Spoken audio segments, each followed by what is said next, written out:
10 h ce matin au centre de distribution postale de la Marseillaise à Strasbourg. Sabrina enfourche son vélo pour 3 heures de tournée à travers la ville. Dans la besace de sa bicyclette, pas moins de 20 kg de courrier. Comme 900 facteurs cyclistes, en Alsace, elle va devoir subir les caprices du temps. Les trottoirs sont glissants et il fait moins 2 degrés. On a quand même des charges assez lourdes à porter. Vous êtes dehors par tout temps, n'est-ce pas? Aujourd'hui, il n'a pas neigé, ça va. Mais quand vous avez plein de neige ou de verglas, quand la neige fond et que ça gèle le lendemain, c'est assez dangereux. Faut être prudent. Moi, je pense que c'est ça la base. Ça m'est déjà arrivé de tomber, oui, sur la neige et sur le verglas. Sans gravité, heureusement, mais voilà, ça arrive. Depuis 7 h du matin, à quelques kilomètres de là, le service des jardins publics de Cronenbourg s'active. Ils vont rester toute la journée dehors pour élaguer la dizaine d'arbres de cette rue. Le plus important, c'est une évidence, est de se couvrir du froid. Avec le froid, il faut bien s'habiller. Bon, on reçoit des habits qui sont les bonnes chaussures, des gants. Et voilà, et en travaillant, ça chauffe aussi. S'il y a trop de neige, on ne peut pas trop circuler à cause des voitures, à cause de la route, à cause des piétons, ça peut être très dangereux.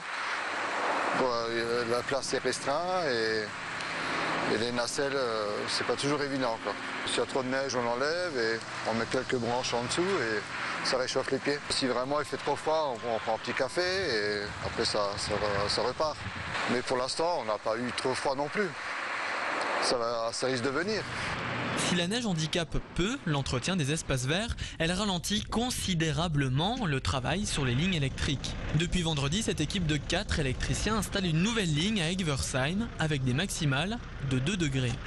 La neige est de loin leur pire ennemi.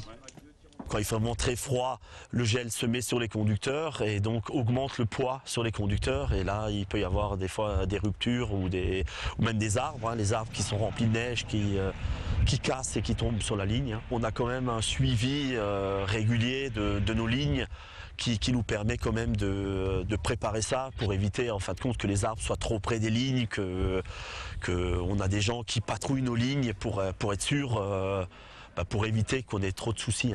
Des fois, on monte sur les échelles, on est là avec le ceinturon. Alors avec les vêtements froids, plus le ceinturon et tout, c'est vraiment très très physique.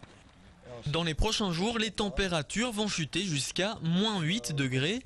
Un coup dur pour les 50 000 personnes qui travailleraient dehors en Alsace pendant l'hiver.